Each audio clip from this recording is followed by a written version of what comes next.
blunt. There we go.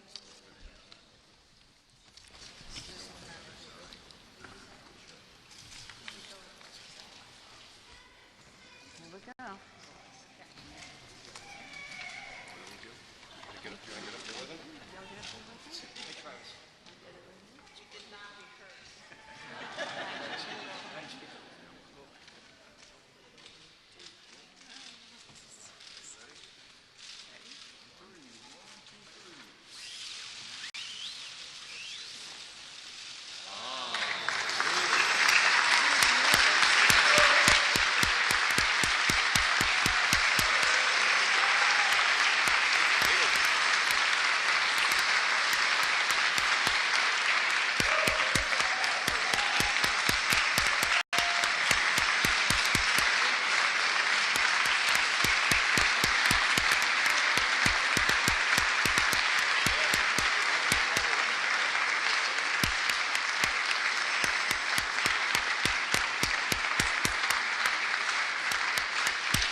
Ladies and gentlemen, the Honorable Pete Ricketts, Governor of Nebraska.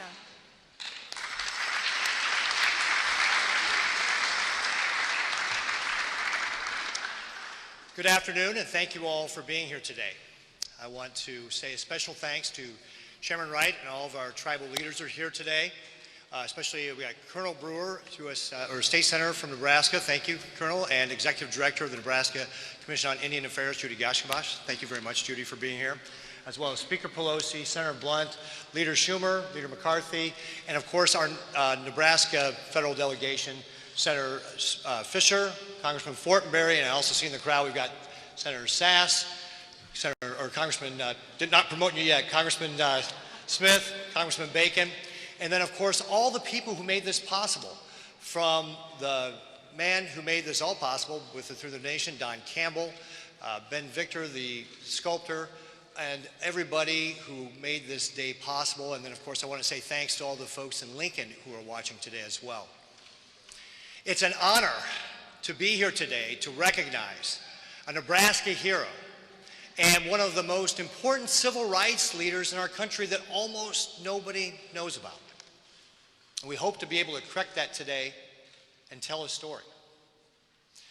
In the 19th century, the Ponca were a peaceful tribe of hunters and farmers in northeast Nebraska. And then in 1877, the federal government decided to move them to Indian Territory in what is now Oklahoma. And so the Ponca had their own Trail of Tears, and many died, including the daughter of Chief Standing Bear, Prairie Flower. And then within 2 years of being in Oklahoma, Chief Standing Bear's son, Bear Shield, also died. And as Speaker Pelosi said, his dying wish is that he would be buried in his homeland. And so in the winter of 1879, Chief Standing Bear and some of his followers made the trek back to Nebraska to fill that wish. When they arrived in Nebraska, Chief Standing Bear was arrested for leaving the reservation without permission.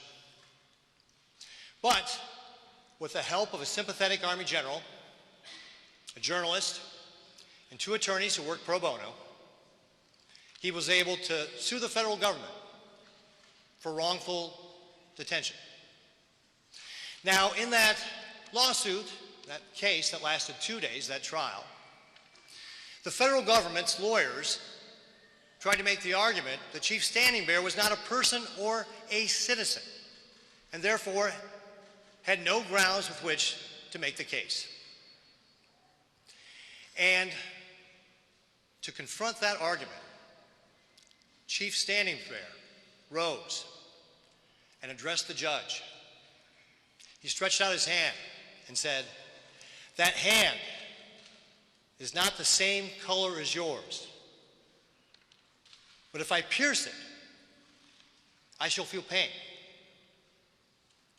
If you pierce your hand, you will also feel pain. The blood that will flow from my hand will be the same color as yours. I am a man. God made us both." And his compelling testimony led the judge to a landmark decision that said, indeed, Chief Standing Bear was a man. He was a person. And he had the same civil rights as anybody else in the United States. That reestablishment of the basic human dignity of Native Americans had happened in court, and that they too were entitled to equality under the law. As Nebraskans, we're very proud to be here today to recognize Chief Standing Bear for his dedication to his family, and to his tribe, and to that basic principle of the decency of humanity that we all share. And that he fought for that. And it's through his perseverance and courage that we are standing here today to be able to recognize his work and this landmark civil rights case. I hope more people will now understand the Chief Standing Bear story and why it is so important. And again, as Nebraskans, we're very proud to have this statue in Statuary Hall so prominently displayed, to have Chief Standing Bear represent Nebraska and our core principles of equality before the law. Thank you all again for being here today. God bless you all. God bless the great state of Nebraska, and God bless the United States of America.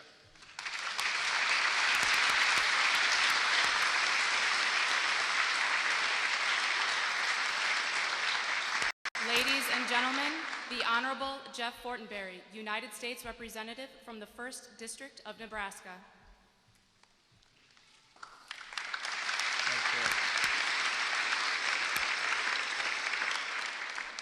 Madam Speaker, esteemed colleagues, members of the Ponca tribe, all my friends from Nebraska, all those who are here to help us celebrate this wonderful unveiling, welcome to the United States Capitol.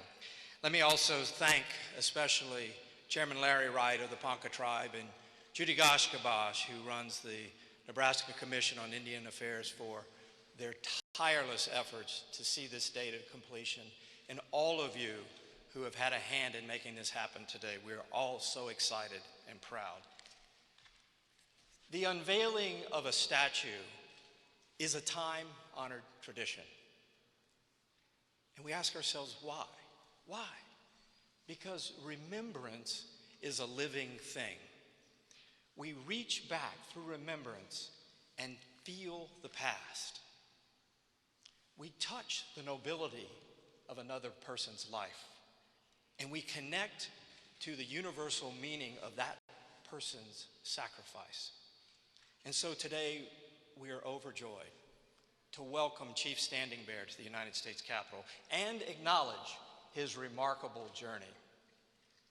We also say goodbye to Williams Jennings Bryan, a three-time Democratic presidential candidate, Secretary of State, author of perhaps one of the most famous American speeches, The Cross of Gold, who served in this particular congressional district for 4 years, and whose house was a mile from where I live today in Lincoln, Nebraska.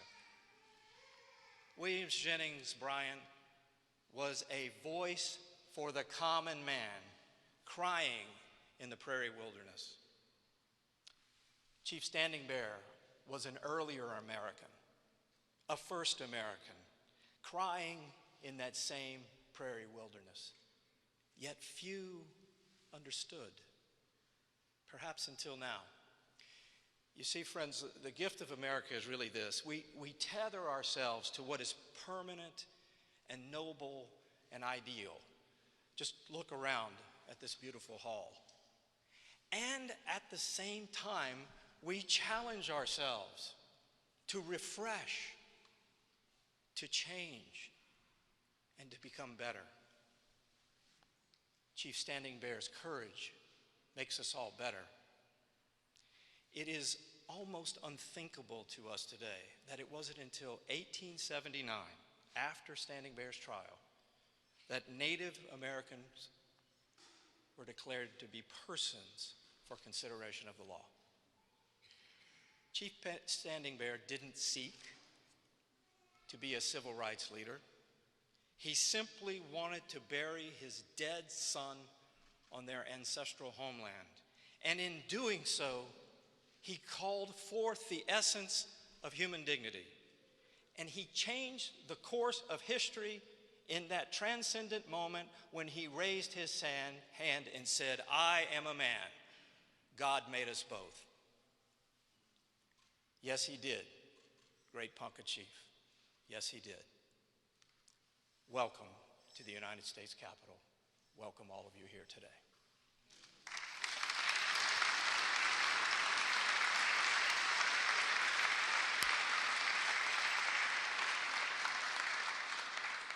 Ladies and gentlemen, the Honorable Deb Fischer, United States Senator from Nebraska.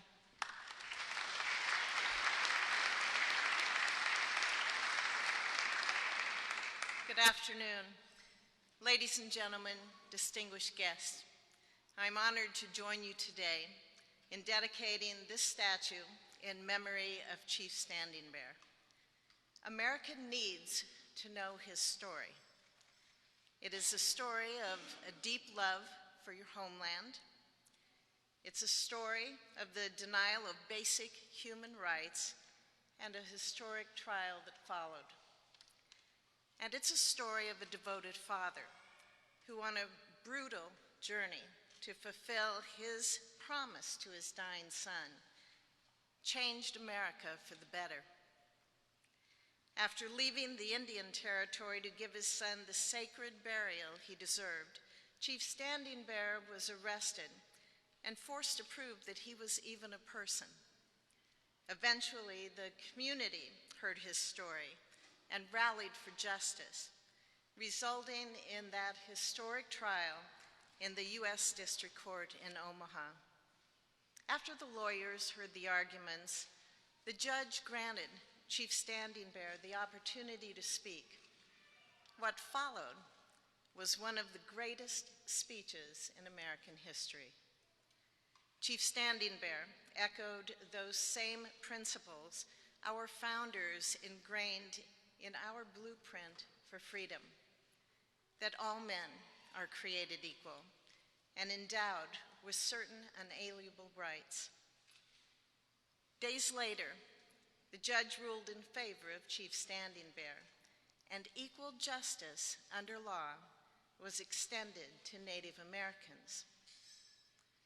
The House of Representatives met in this room that we are now in until 1857, and their deliberations were watched over by another statue, Cleo, the muse of history. She served as a constant reminder that their words and actions, the good and the bad, would be judged by time. Cleo was here watching, recording when in 1830 Congress shamefully passed the Indian Removal Act in this very room. If you look above the door leading into the rotunda, you'll see that she is still there documenting who we are now and where we are going. Today, she turns a new page as Chief Standing Bear is welcomed into this cathedral of democracy and joins those who have shaped America's history. With the installation of this statue, he will inspire millions of people who visit this hallowed theater every year to learn the story of our nation's enduring commitment to equality, human freedom, and a more perfect union. It is a great honor to celebrate the life and the contributions of Chief Standing Bear, a Nebraska treasure and an American hero. Thank you. God bless.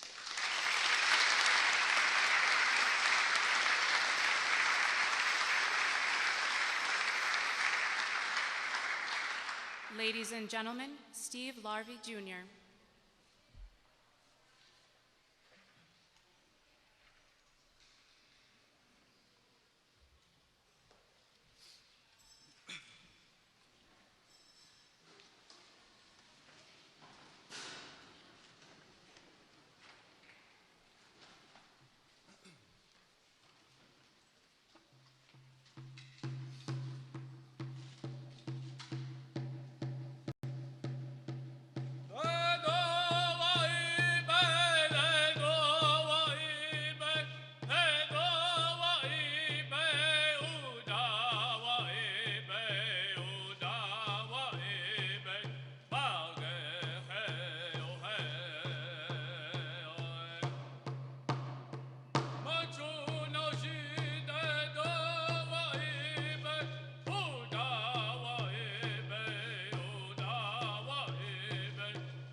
Ladies and gentlemen, the Honorable Kevin McCarthy, Republican Leader of the United States House of Representatives.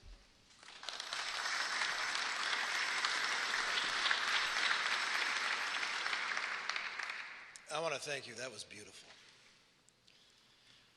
What an amazing sculpture. The photo doesn't do it justice. And I'll be honest. Prior to knowing about today, I did not know the story. I will never think again of the change in America for human rights and civil rights. When I think of Martin Luther King, I also think of Chief Standing Bear.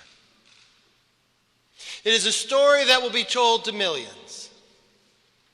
There's a lot of places to put a statue in this building, but I will tell you, this is the most prominent location. When the bells ring and the members walk and the tours are given, this is where they come. And they'll read the story of the governor so eloquently told. When I first read about the story and the language that he used, you can only imagine in the time, standing in a court, the fear he might have, but the courage he instilled just because of his son.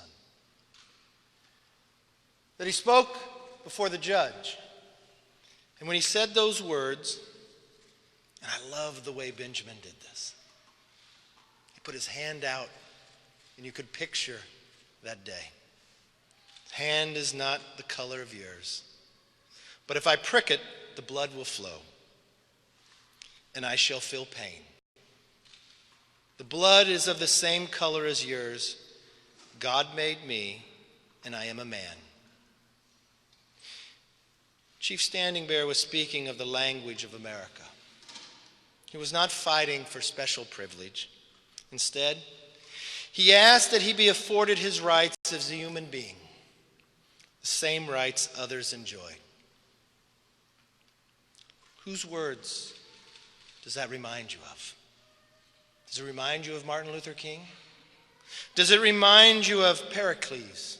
Because Pericles once said, "What you leave behind is what is not engraved in monuments, but what is woven into the lives of others."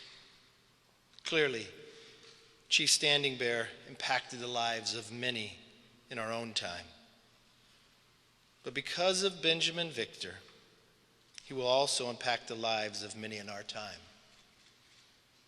Benjamin has not been introduced today, but Benjamin sits right over here. He is a special man. He's created, this is his third statue that sits in this hall. He was the youngest sculptor to ever have one, and he's the only living sculptor with the most. He has a unique ability to capture things that we only dream to imagine, to tell the story. Because as you walk through here, and as the tours are given, I promise you, you will stop here. Because you will look at that hand, you'll look at that face, you'll look at that skin tone and wonder, why does he sit in this hall? What is the story behind Chief Standing Bear? I think he reflected it greatly in the work you've done. The reason I know of Benjamin is because he grew up in Bakersfield, California, where I represent. He went to Foothill High School. He has the largest bronze statue that stands in America today, reflecting the men and women of the oil fields of the earliest 20th century. There was another famous thing that happened on this very day, on September 18th, 1793, 226 years ago today. You know what took place? They laid the cornerstone, George Washington did, for this very building.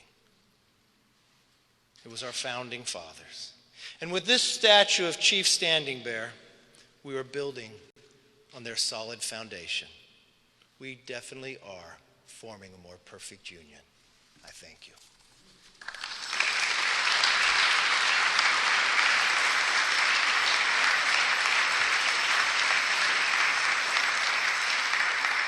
Ladies and gentlemen, the Honorable Chuck Schumer, Democratic Leader of the United States Senate. Thank you. In January of 1879, 2 years after men wielding bayonets forced the Ponca tribe to Oklahoma, Chief Standing Bear returned to his people's homeland in northern Nebraska with the body of his eldest son. Age 16, his son died from starvation or disease in the new Indian Territory. There, in Nebraska, after fulfilling his son's dying wish to be buried at home, Standing Bear was detained for leaving the land the government forced him to accept. Standing in court to defend his rights, Chief Standing Bear said, and it's been said before and will be said again, but can never be repeated enough, "My hand is not the same color as yours, but if I pierce it, I shall feel pain. I am a man, the same God made us both." And with the undeniable moral force of those plain-spoken words, he made history as the first Native American to secure recognition as a person in federal court. He spent much of his life thereafter traveling the country, advocating for Native Americans, dying in his ancestral home after years and years of persistent effort. Nearly 150 years later, our country still struggles to live out the full meaning of Chief Standing Bear's breakthrough. The legacy of forced relocations, broken promises, wrongful detainment, unfortunately endures. It is incumbent on all of us to recognize that fact and to make sure that Native Americans get nothing less than full justice under law. And it is my hope that by putting this statue here, every American who walks these halls will be reminded of our sometimes painful history and the injustice that still remains. Be reminded of the indelible marks that Native Americans have left on our nation and the justice they've wrought. And be reminded of the abiding truth that more powerful than the forces of race, faction, creed is the power of our common humanity. Thank you.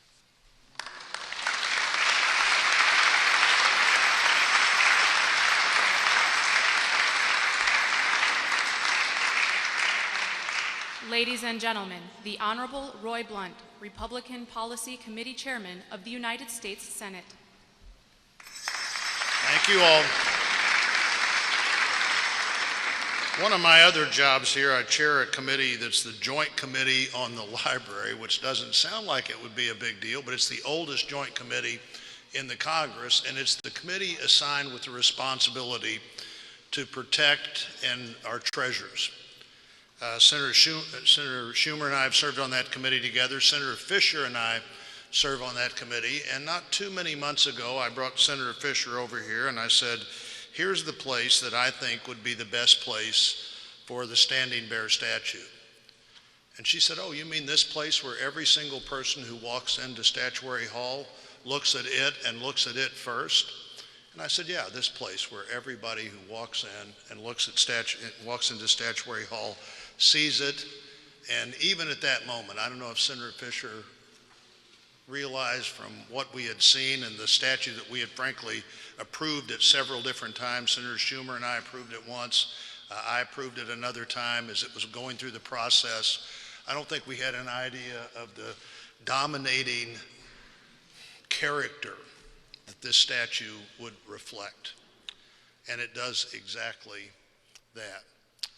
You know, in 1864, the Congress decided it'd be a good idea to let the states put up to 2 statues from their state, chosen by their state in the Capitol.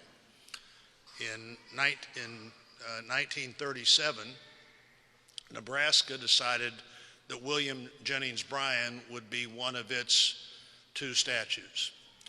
In 2000, the Congress decided, you know, there's been enough history between 1864 and now, it might be a good idea to let the states have another shot at this. And so he passed a law that actually allowed the states, if they wanted to change their statute, and they did that through the state legislative process and went through the other processes that need to go through, that could happen. This is an important moment today. Congressman Fortenberry well described William Jennings Bryan, a three-time nominee for president, the Secretary of State. But there are many statues here that tell a story similar to that. Maybe none exactly the same, but these stories are told in many ways. There aren't statues that tell more about all of who we are.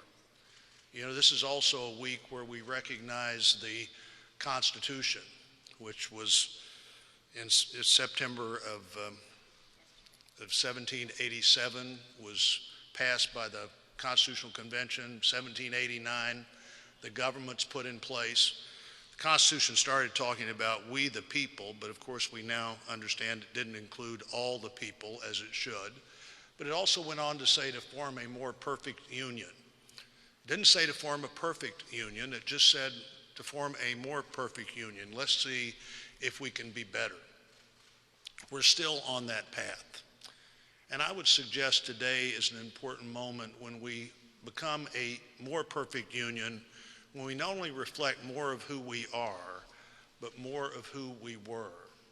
When we tell the stories of fights for freedom, when we tell the stories for fights for recognition, when we tell the stories of how we have increasingly come more together as a perfect union. We are not there yet.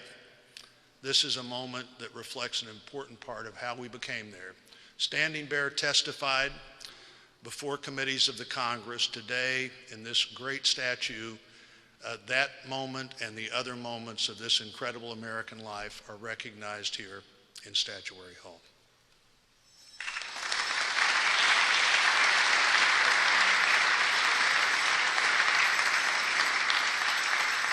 Ladies and gentlemen, the Honorable Nancy Pelosi, Speaker of the United States House of Representatives. Again, thank you all.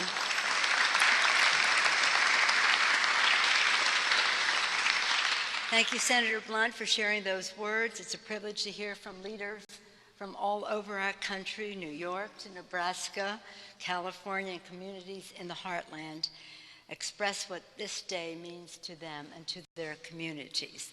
I especially want to also acknowledge that as we unveil this beautiful statue, and thank you, Benjamin Victor, for this beautiful statue, and thank you, Mr. Laramie, for the beautiful singing of the Chief Standing Bear song today. But I also want to acknowledge that as we gather here in this beautiful statue in Statuary Hall, and welcome to the House side to our senators, I want to acknowledge for the first time in American history, we have two Native American women serving in the Congress of the United States. Congresswoman Sharice Davis and Congresswoman Deb Haaland.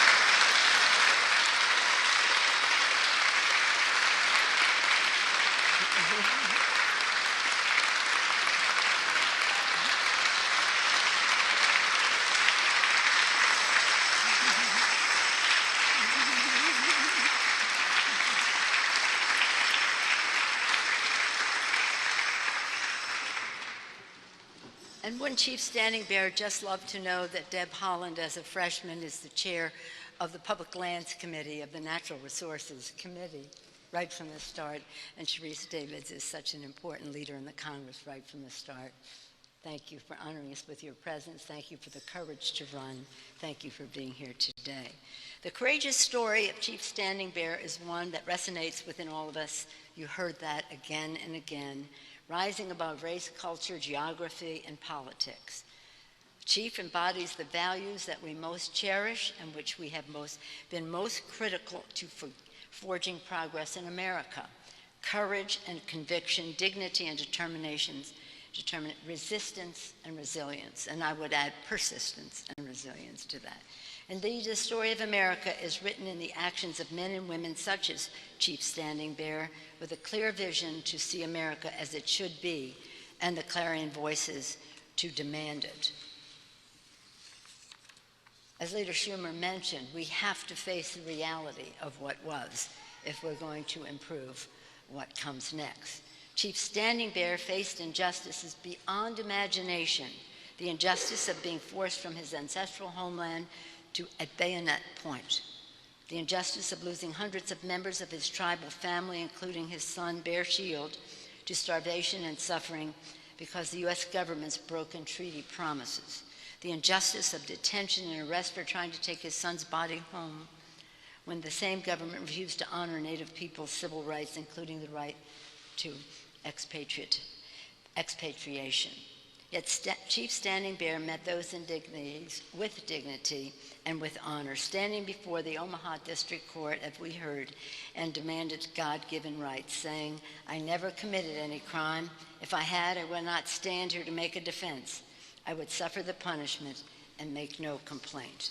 We've heard today many times over the Chief's beautiful statement about his being a man, and that is engraved on the statue for all, on the base of the statue for all to see.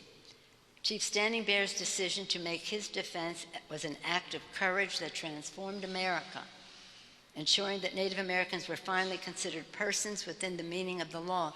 It seems hard for us to grasp the fact that that needed to be defined. Imagine that, one father's dignified defiance helping secure justice under the law for an entire people for generations to come.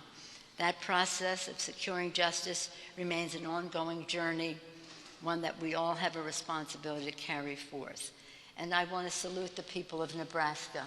Thank you, Governor. Thank you to the legislature of Nebraska for the decision that you made with stiff competition for many, I'm sure, who competed for the honor. But you have brought such honor and dignity to the capital of the United States. Thank you, Nebraska. Thank you, Governor, for that. And that is an applause line.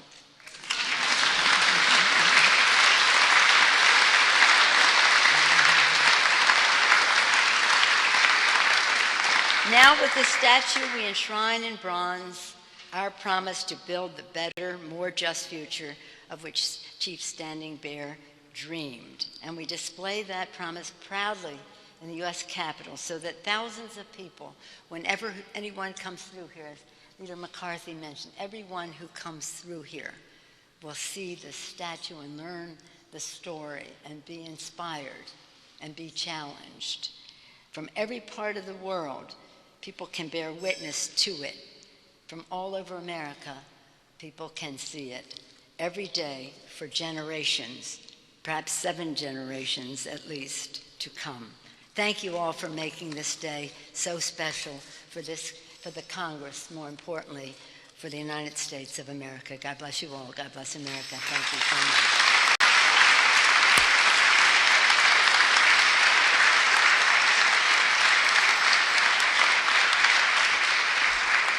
Ladies and gentlemen, please rise as the Honorable Tom Brewer, State Senator of the Nebraska Unicameral Legislature, delivers the benediction.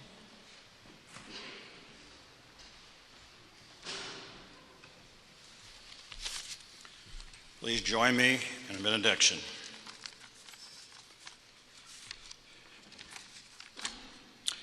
Great Spirit, we come before you today and we thank you for this day. We thank you for this opportunity in this building to recognize a great leader. We thank you for the leadership that made this possible. We ask, Lord, that you are the author of justice. It pleases you when we reflect your perfect love by loving one another, by showing mercy, and by doing no evil to our neighbors. We would ask a special blessing today on Native American peoples, especially the Ponca and the family of Chief Standing Bear. We thank you for Chief Standing Bear's unwavering courage to speak the truth, to proclaim that Native people are recognized as people, that we have God-given rights that man's law must respect.